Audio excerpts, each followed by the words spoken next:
मैं हूं अंकित अवस्थी। हाल ही में कुछ ऐसा हुआ है जिसके चलते चर्चाएं होने लगी हैं कि क्या वाकई में कुछ फिर से बड़ा होने वाला है। मैं ऐसा इसलिए कह रहा हूं कि जब ऑपरेशन सिंदूर हुआ था तब भारत ने पहले ही कुछ ऐसा संदेश दे दिया था कि हमारी एयरफोर्स, हमारे हवाई जहाज आसमान में रहेंगे। ऐसे में बाकी और जो निकलने वाले हवाई जहाज हैं, जो कमर्शियल प्लेन्स हैं, जो अपनी तरफ से यात्रियों को लेकर जाते हैं, वो सचेत रहें कि हमारे फाइटर जेट हवा में हैं। ऐसे में आप अपने रूट को देख लें। ये इस तरह से समझिए जैसे हैवी ट्रैफिक जब रहता है तो आपको पुलिस बता देती है कि यातायात के नियमों के आधार पर इस जगह से रास्ता बंद रहेगा, तो आप अपनी गाड़ी को निकालते समय दूसरी तरफ से निकालें। ऐसे हवा में अगर आपका रास्ता है तो हवा के रास्ते को पहले ही अपडेट करा दिया जाता है कि भाई इस रास्ते में कुछ हलचल रहेंगी, तो आप लोग इधर से मत निकलना, अपना रास्ता देख लेना, बदल के निकलना। और अगर रहो तो अवेयर रहना कि हमारी गाड़ियां भी चल रही हैं। पता चले कि भीड़ भिड़ा गए तो इस तरह से एक नोटिस दिया जाता है जिसे नोटम कहा जाता है। तो पिछली बार जब ऐसा नोटम दिया गया था तो ऑपरेशन सिंदूर हो गया था। ऑपरेशन सिंदूर के बाद की कहानी तो सब पता ही है, भारत पाकिस्तान अमेरिका का जो प्यार निकल कर आया था। अब फिर से कुछ ऐसा हो रहा है क्योंकि हाल ही में राजनाथ सिंह जी ने जब गुजरात के तट पर सरक्रीक जाकर के पाकिस्तान के खिलाफ बयानबाजी की थी और पाकिस्तान को भला बुरा सुना के आए थे कि बेटा ऑपरेशन सिंदूर तो अभी डेमो था, पिक्चर अभी बाकी है टाइप से जो कहकर आए थे, उसके बाद से कुछ और होने लगा है। और वो क्या, सरक्रीक जिस बॉर्डर पर पड़ता है, भारत के गुजरात बॉर्डर पर और पाकिस्तान के सिंध बॉर्डर पर, उस सरक्रीक के एरिया में नोटम जारी किया गया। किसके द्वारा जारी किया गया? भारत के द्वारा जारी किया गया। क्यों जारी किया गया? भारत 30 तारीख से लेकर 10 तारीख के बीच में एक युद्ध अभ्यास करने जा रहा है। उस युद्ध अभ्यास की चिंता पाकिस्तान को सताने लगी है कि कहीं ऐसा तो नहीं कि यह युद्ध अभ्यास के नाम पर, त्रिशूल नाम से युद्ध अभ्यास है जिसमें भारत की तीनों सेनाएं शामिल हो रही हैं, ये युद्ध अभ्यास करते करते कहीं हमारे भीतर ना घुस आए। क्योंकि थोड़े दिन पहले राजनाथ सिंह जी इनको चमका के तो गए थे कि तुम्हारे साथ कुछ हो सकता है। ऐसे में पाकिस्तानियों ने भी अपनी तरफ से नोटम जारी कर दिया है और पाकिस्तान ने जैसे ही नोटम जारी किया, वर्ल्ड के अंदर ये खबर बन गई कि भाई कहीं ऐसा तो नहीं है ऑपरेशन सिंदूर अभी कंटिन्यू ही चल रहा है। और ये हेडलाइन बन जाती है, पाकिस्तान ने अपने हवाई क्षेत्र को प्रतिबंधित कर दिया है कि भाई कोई हमारे हवा क्षेत्र से भी नहीं उड़ेगा। पता चले कि हमारे क्षेत्र से कोई अंदर घुस गया और हमको ही गोलाबारी करके चला गया। इस पूरी घटना को डिटेल में समझेंगे, त्रिशूल नाम का जो युद्धाभ्यास है उसे समझेंगे, इसके महत्व को समझेंगे और समझेंगे कि भारत पाकिस्तान के बीच में क्या टेंशन बढ़ने की उम्मीदें हैं या केवल माहौलबाजी है, या फिर अफगानिस्तान का साथ देने के लिए भारत कुछ ऐसा तो कर नहीं रहा कि उधर से अफगानिस्तान पाकिस्तान के ऊपर कोई अटैक प्लान कर रहा हो। जो भी संभावनाएं हैं उन पर चर्चा कर लेते हैं साथियों। भारत की तरफ से तीनों सेनाएं मिलकर के युद्ध अभ्यास कर रही हैं जिसका नाम त्रिशूल है। हमारी जल से, हमारे नभ से, हमारी थल से तीनों सेनाएं जुड़ करके संयुक्त रूप से आपस में एक दूसरे के साथ समन्वय कैसा रहे, इसके लिए ट्राइलेटरल एक्सरसाइज कर रही हैं। तीनों मिलकर के एक्सरसाइज कर रही हैं। ट्राई सर्विस एक्सरसाइज है और ये एक्सरसाइज अक्टूबर, मतलब एक्सरसाइज जो है वो अक्टूबर 30 से शुरू होकर के 10 नवंबर तक चलने वाली है। राजस्थान के जैसलमेर बॉर्डर से लेकर के गुजरात के रण ऑफ कच्छ बॉर्डर तक। कच्छ जहां है उसके सामने ही अरब सागर है, तो अरब सागर है तो समुंदर है, तो समुंदर में तैनात रहेंगी उस समय पर हमारी नेवी, हवा में तैनात रहेगी एयरफोर्स और जमीन पर हमारी तैनात है सेना। हमारी तैनाती के चलते पाकिस्तान ने उससे 2 दिन पहले ही अपने आसमान में नोटम जारी कर दिया कि देखो ये लोग तो आ रहे हैं, हम 2 दिन पहले से तैयारी कर लेते हैं कि अगर इस क्षेत्र में कोई भी गतिविधि दिखे तो पाकिस्तानियों सचेत रहना, भारत वाले अंदर आ सकते हैं। कहां अंदर आ सकते हैं? रण ऑफ कच्छ के अंदर घुस सकते हैं। ऐसा पाकिस्तानियों ने अपने आप को आदेशित किया है। अब ये नोटम नोटम शब्द जो चल रहा है ये क्या है? नोटम, मैंने तो पहले भी आपसे कहा कि नोटिस टू एयरमैन है, लेकिन असल मायने में ये सबको सूचित करने जैसी चीज है कि भाई साहब यहां पर हम कुछ कर रहे हैं। इस तरफ मिसाइल चलाएंगे तो सचेत रहना कि मिसाइल दिख सकती है। हम इस तरफ से कुछ बंबार्डमेंट करेंगे तो सचेत रहना हेलीकॉप्टर उड़ेंगे, हवाई जहाज उड़ेंगे। इस तरह की जानकारी देना नोटम होता है। तो त्रिशूल नाम से हमारी ये युद्धाभ्यास होने जा रहा है, जिसकी खबर 26 अक्टूबर को जब पब्लिक हुई कि भारत की तीनों सेनाएं मिलकर के ट्राइलेटरल एक्सरसाइज करेंगी, तो यह खबर अंतरराष्ट्रीय खबर बनती चली गई। G20 से पहले भी भारत ने पाकिस्तान चाइना बॉर्डर पर इस त्रिशूल नाम की ट्राइलेटरल एक्सरसाइज को किया था। तीनों सेनाओं की जो संयुक्त अभ्यास है इसको किया था, ट्राई सर्विस एक्सरसाइज को किया था। इस बार के नोटम में खास यह रखा गया है कि 28,000 की फीट तक भी हमारे विमान रह सकते हैं।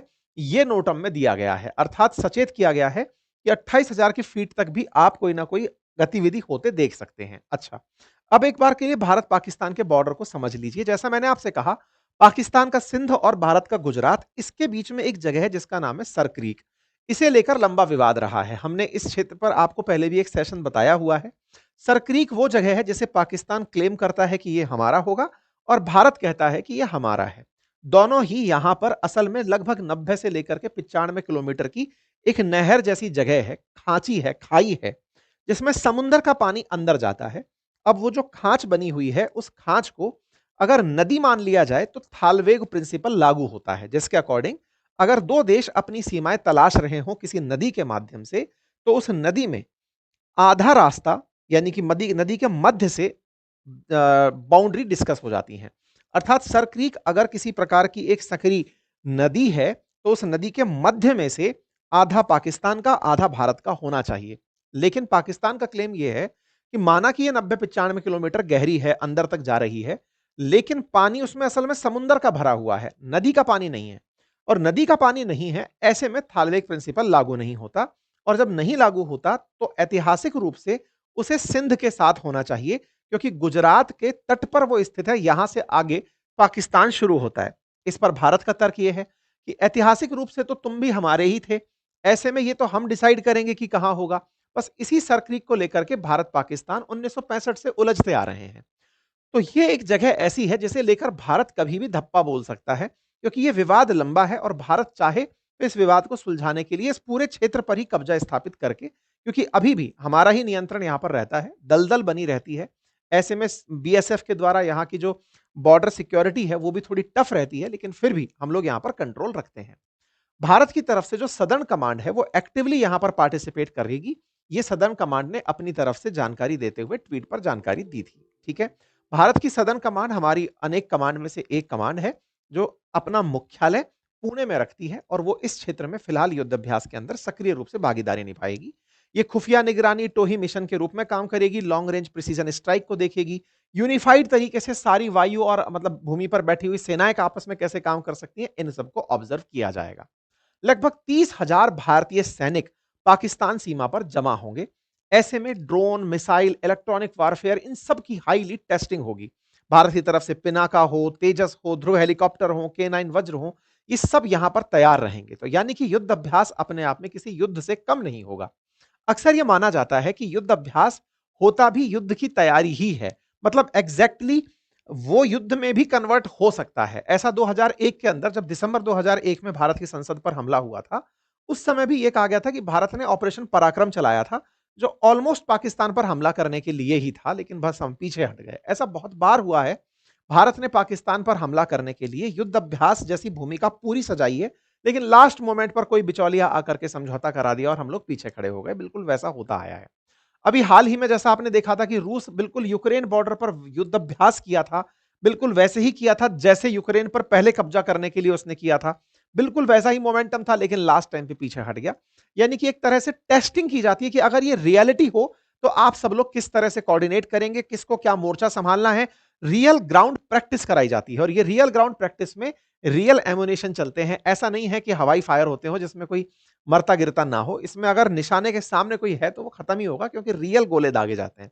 रियल में ही सब कुछ हो रहा होता है, बस दुश्मन को डमी बनाया जाता है। ठीक है, ऐसे में भारत की तरफ से जो नोटम जारी हुआ, उस पर पाकिस्तान की प्रतिक्रिया आई और पाकिस्तान ने अपनी तरफ से नोटम जारी कर दिया कि भाई हम अपने क्षेत्र को लेकर सचेत हैं, अगर आप इधर से आओगे तो हमको भी पता है कि आप इधर से निकल सकते हो।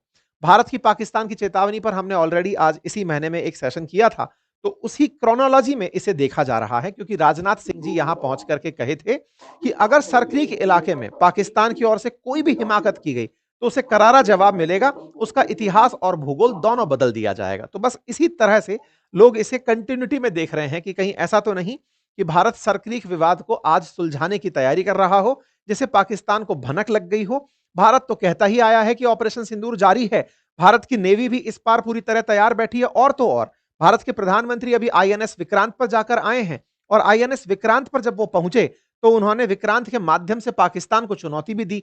दिवाली के अवसर पर प्रधानमंत्री जब आईएनएस विक्रांत पर थे तो इन्होंने बाकायदा ये कहा कि आईएनएस विक्रांत का नाम सुनते ही पाकिस्तान की हवा निकल जाती है।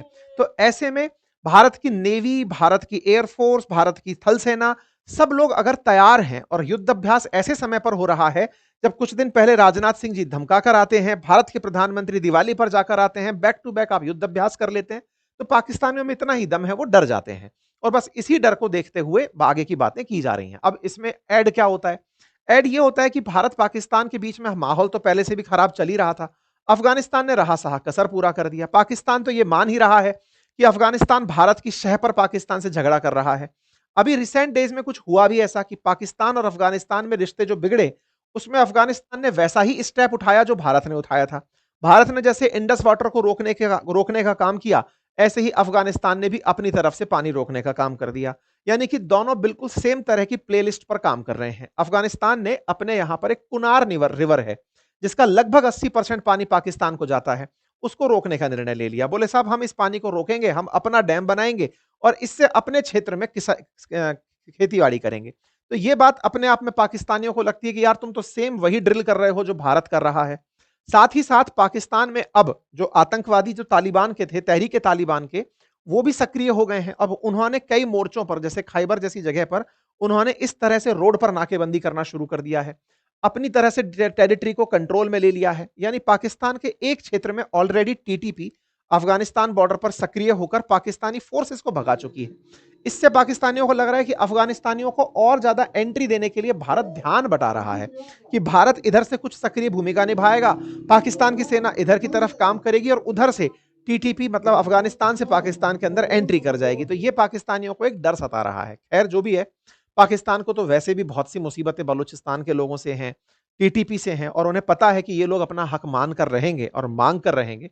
कुल मिलाकर पाकिस्तान को अमेरिका की शह से भारत के साथ कुछ झगड़ा होता है तो कुछ फायदा जरूर होता है, लेकिन फिलहाल के लिए पाकिस्तान के लिए ये ऑपरेशन पराक्रम, ये ऑपरेशन त्रिशूल, कहीं त्रिशूल ही ना लगा दे, ये फिलहाल के लिए पाकिस्तानियों की चिंता हो सकती है। बाकी आप लोग इस विषय पर क्या सोचते हैं, अपनी राय जरूर कमेंट बॉक्स में बताइएगा। चैनल पर नए हैं तो सब्सक्राइब कर लीजिए, साथियों से इसे अवश्य साझा करिए। बहुत बहुत धन्यवाद।